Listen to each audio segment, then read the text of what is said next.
Yo, salut à tous, c'est Authentique, j'espère que vous allez bien. Bon appétit puisqu'on se retrouve une nouvelle fois un mardi midi pour l'heure du manga vorace, les 7 lectures de la semaine avec le coup de cœur et on va démarrer tout de suite avec la nouveauté de chez Akata par Akane Torike, sans préambule, dans une édition tout à fait remarquable parce que c'est une couverture rigide, bien travaillée, vraiment, on appréciera vraiment le travail de la cover et même du livre derrière, c'est plutôt sympathique, c'est très agréable à prendre en main, c'est un beau format, donc format, on va qualifier ça de format seinen, des formats un petit peu plus grands. Et honnêtement, pour un prix tout à fait abordable, franchement le travail est très bien fait à ce niveau-là. Alors Akane Torike, il faut savoir qu'elle a fait En proie au silence et actuellement chez Akata, vous avez également Saturn Return qui est en train de sortir, qui sera donc une série, à mon avis, une série courte, mais qui sera en plusieurs tomes. Sans préambule, c'est un one-shot et on va rentrer tout de suite dans l'histoire. Le titre porte incroyablement bien son nom puisque vous êtes littéralement plongé dans l'univers de l'autrice avec une histoire qui commence très vite, c'est de la tranche de vie, c'est un petit peu spleen, c'est de la remise en question, c'est un petit peu de psychologie, d'adolescence, de personnages qui sont en train de devenir adultes avec évidemment toutes les questions que ça peut aborder, que ça peut entraîner, et vous êtes directement plongé à un instant comme ça, et puis le manga se terminera à un autre instant. Notre autrice va plutôt s'intéresser aux femmes parce que c'est plutôt sa ligne directrice, et là elle va nous dépeindre en fait la vie de deux lycéennes qui vont se poser des questions qui leur sont propres sur l'avenir, sur la vie, sur l'amour, et l'autrice va réussir à le faire de façon très simple, très sincère, très poétique. Donc c'est un manga qui se lit doucement, de façon très calme et qui marche très bien avec son style graphique caractéristique, des dessins propres. Il n'y en a pas trop, mais il y en a suffisamment pour faire passer les messages à travers les jeux de regard, à travers les attitudes, à travers les postures des personnages. Donc c'est vraiment un très bon manga. Si vous avez aimé En proie au silence, je ne peux que vous le recommander. Si vous ne connaissez pas cette autrice, vous pouvez commencer par ce one-shot avant de vous lancer dans une série plus longue. Comme ça vous donnera une idée un petit peu de l'univers et de l'ambiance qu'elle dégage dans ses œuvres. Je peux le recommander, en tout cas sans préambule. Next, on va enchaîner maintenant avec un shonen qui m'a bien fait rigoler dès les premières pages avec un chapitre que je qualifie déjà de culte, Mashle tome 7 et sa partie de tennis incroyablement dingue. L'auteur est très ingénieux pour nous sortir des idées complètement farfelues, pourtant très simple. C'est un manga plutôt caricatural qui se prend pas trop la tête et c'est la simplicité des idées chez cet auteur, moi, que je trouve absolument génial parce qu'il ne cherche pas midi à 14h, il va prendre quelque chose, il en fait une raquette de tennis, enfin... On a une idée de départ, on a un postulat de base, on en fait une petite idée toute simple, on la détourne pour la transformer et l'aménager dans l'univers de Mashle et ça nous donne un truc incroyable. On a des combats complètement idiots, on a des... Enfin, quand je dis idiots, c'est des combats intelligents par la réflexion des techniques qui sont utilisées les unes après les autres pour savoir qui va remporter le combat, ça y a pas de souci, c'est très malin, c'est très bien fait. Mais quand je dis complètement idiot, c'est parce que c'est sans arrêt farfelu, c'est complètement what the fuck à chaque fois, mais qu'est-ce qu'il fait?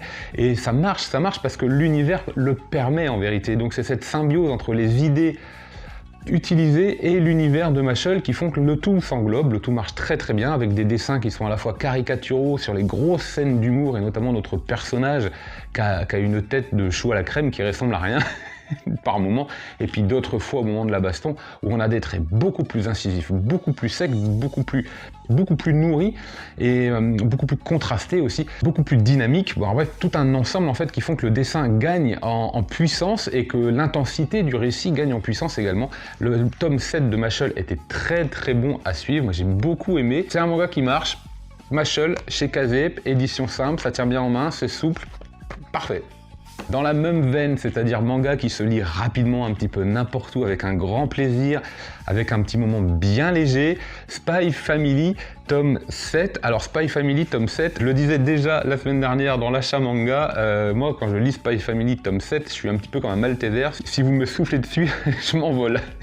Ça c'est complètement débile, c'est complètement drôle, c'est extrêmement bien fait également, on a énormément d'humour, comme pour Mashle, c'est vraiment ce côté gag, ce côté humour qui prédomine et qui servent et nourrissent le manga. Le scénario est presque anecdotique, on lui pardonnera évidemment des facilités scénaristiques, on lui pardonnera un manque de profondeur parce que c'est pas ça qu'on vient chercher quand on lit Spy Family.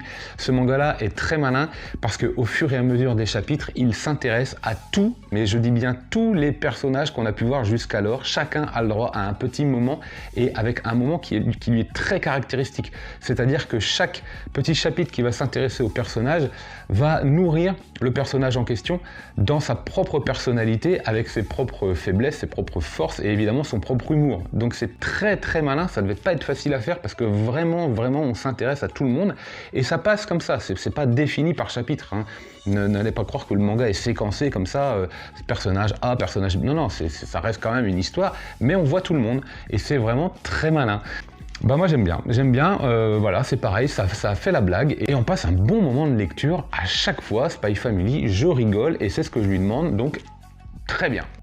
Autre shonen, mais là on rigole un petit peu moins, on est quand même beaucoup plus dans l'action, surtout depuis le tome 8, Jujutsu Kaisen tome 13, avec, vous le savez, son trait extrêmement lourd, un peu sale, très nourri je trouve, très dynamique, qui aide vraiment à nous plonger dans cet univers avec nos exorcistes et nos démons, donc un environnement un petit peu sale, des combats qui durent depuis 3 ou 4 tomes qui sont vraiment bien pensés, avec une situation qui est pesante, dont on n'arrive pas à voir à l'issue et pourtant ça avance quand même, mais chaque camp présentant ses forces, ses faiblesses, avance petit à petit également, on ne sait pas trop vers où on va aller.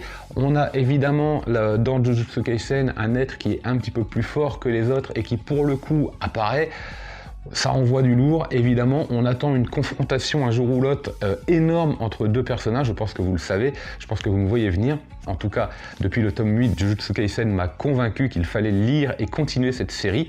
C'est chez Kiyun, donc on est au tome 13 actuellement. Là aussi, on a sur un petit format souple qui peut se trimballer comme ça et se lire un petit peu n'importe où, n'importe quand, parce que ça se lit bien et qu'on est tout de suite happé, on plonge tout de suite dans l'histoire, on se rappelle très très vite ce qu'il se passait, donc ça marche très très bien. Le tome 13, affaire à suivre. Un autre manga que je n'avais pas lu depuis longtemps, j'étais arrivé au tome 8 et j'avais laissé ça un petit peu de côté parce que souvent je lis un tome quand il y a une sortie de ce manga-là, quand j'ai un petit peu de retard. Et là, le nouveau tome se faisait désirer, c'est Goblin Slayer. Donc j'ai fait la lecture du tome 9 avec notre chasseur de gobelins, notre tueur de gobelins, qui ne pense qu'à tuer les gobelins. Quoi qu'il arrive, vous pouvez bien lui donner un orc, vous pouvez bien lui donner un troll, vous pouvez bien lui donner un dragon. Non, il s'en fiche, lui, il ira tuer des gobelins. C'est un spécialiste gobelin avec un XP et des compétences pour tuer les gobelins qui sont masterclass.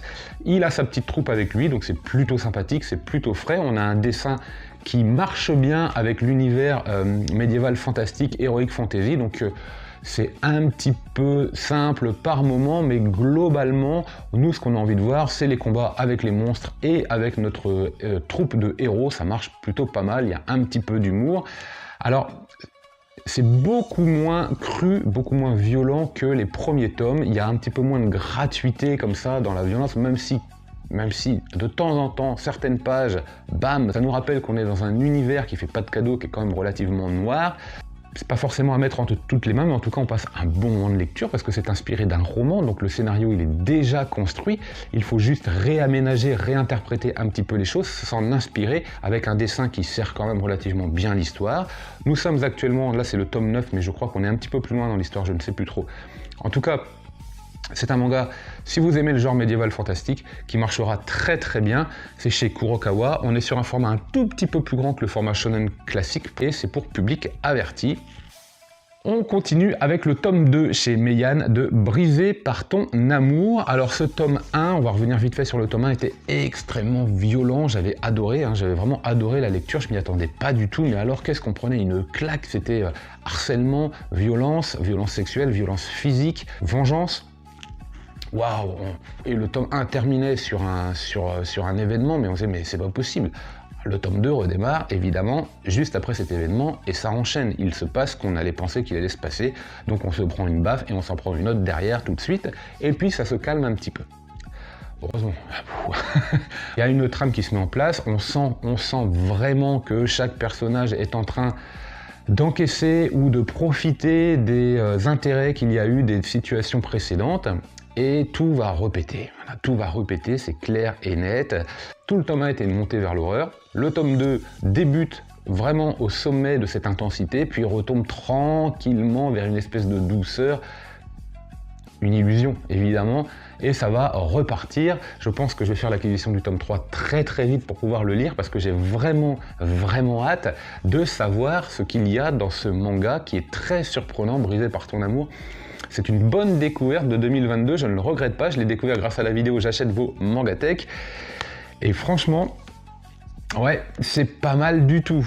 Et on passe maintenant au coup de cœur de la semaine. Alors le coup de cœur de la semaine, ce n'est pas une nouveauté, c'est un tome que j'ai relu parce qu'une réédition est apparu au mois de février. C'est un manga, c'est pas tout à fait un manga, c'est pas un comic, c'est pas une BD non plus, c'est extrêmement difficile à mes yeux de trouver le genre de cette série, mais il apparaît dans Manga Collect, donc j'avais envie d'en parler. The Last Man, format original, ce ne sont pas les premières éditions parce que les premières éditions possèdent des planches d'autocollants et je crois que sur les 4-5 premiers tomes, je les ai pas, pour les autres je les ai, mais enfin, pour les 4-5 premiers tomes, je ne les ai pas. C'est bien dommage, mais enfin, c'est comme ça. J'ai regardé évidemment l'animé et j'ai même le vinyle, la bande originale de la série. C'est vous dire si j'ai accroché Last Man, c'est une véritable révélation, c'est un grand oui pour cette série. Last Man, c'est fait par Alex Sanlaville et Viles avec un scénario. Mais on est plongé directement dans un univers qu'on sent maîtrisé de A à Z. On sent qu'il va y avoir de l'action. On sent qu'il va y avoir des jeux psychologiques, on sent qu'il va y avoir de la bêtise, parce qu'on a un héros qui est quand même un gros bourrin, mais avec qui on peut être déçu comme on peut avoir confiance. C'est un petit peu comme Ryo Saiba, si vous voyez ce que je veux dire. Selon le moment, selon l'intensité, selon le danger, vous savez que vous pouvez avoir confiance en Ryo Saiba ou non, ou alors ça y est, il pète les plombs et il chasse toutes les petites culottes qui traînent. Là, c'est un petit peu pareil, on a un héros qui, selon la situation, on sent que ça va dérailler, ou alors vraiment on sent qu'on peut compter sur lui, plus une histoire fantastique, énigmatique, mystérieuse, un peu magique, qui se met en place tout doucement dans ce tome. On ne sait pas trop où on va, mais on sent que chaque personnage a été travaillé, on sent surtout que le scénario a déjà été pensé à l'avance, donc plus on avance dans l'histoire, plus on sent la maîtrise, et plus on avance dans l'histoire, plus la maîtrise est maîtrisée. Donc, parce que je connais la suite, je les ai lus, mais je vais les relire petit à petit, je vous en parlerai quand j'aurai avancé dans la lecture. Les dessins, eux, en revanche, pourront vous rebuter. Pourquoi? Parce qu'il y a un style graphique très particulier, mais qui marche incroyablement bien, c'est-à-dire qu'on s'en affranchit très vite une fois qu'on est en train de lire, on est vraiment pris dans ce monde, on est vraiment embarqué dans cet univers, parce que de toute façon, il est tellement bien maîtrisé scénaristiquement que même si vous n'aimez pas les dessins, vous allez vous plonger dans l'histoire et vous allez vous rendre compte qu'en fait les dessins nourrissent vraiment bien également l'œuvre. Je vous conseille l'animé parce que l'histoire a lieu avant et on comprend pourquoi on arrive à ce moment-là. Donc c'est un ensemble. Vous pouvez la regarder, l'animé vous pouvez le regarder avant et lire la BD. Vous pouvez lire la série avant et regarder l'animé ensuite. Les deux marchent, je ne sais plus, je crois que j'ai fait lecture puis animé, mais de toute façon ça marche très bien. Ce sont des petits épisodes de, je crois, de 10 à 12 minutes. C'est vraiment incroyable, c'est une série que je ne peux que vous recommander encore et encore. Ayez la curiosité de découvrir Last Man, je vous mets le format en image de l'édition récente, là donc édition format manga, c'est pour ça que je vous dis qu'on peut en parler, c'est vraiment un format manga. Last Man, chez Casterman, ouais, mais vraiment ouais. Voilà, bah écoutez, c'était tout pour ce Mangavora, j'espère que ça vous a plu. N'oubliez pas la petite cloche, le commentaire, l'abonnement, le partage qui donnent de la force et qui font évidemment plaisir. On est de plus en plus nombreux, donc un grand merci à vous. Je vous donne rendez-vous vendredi pour le top 5 auteurs des youtubeurs et instagrammeurs qui m'ont répondu. On va se régaler. En attendant, lisez plein de mangas et moi je vous dis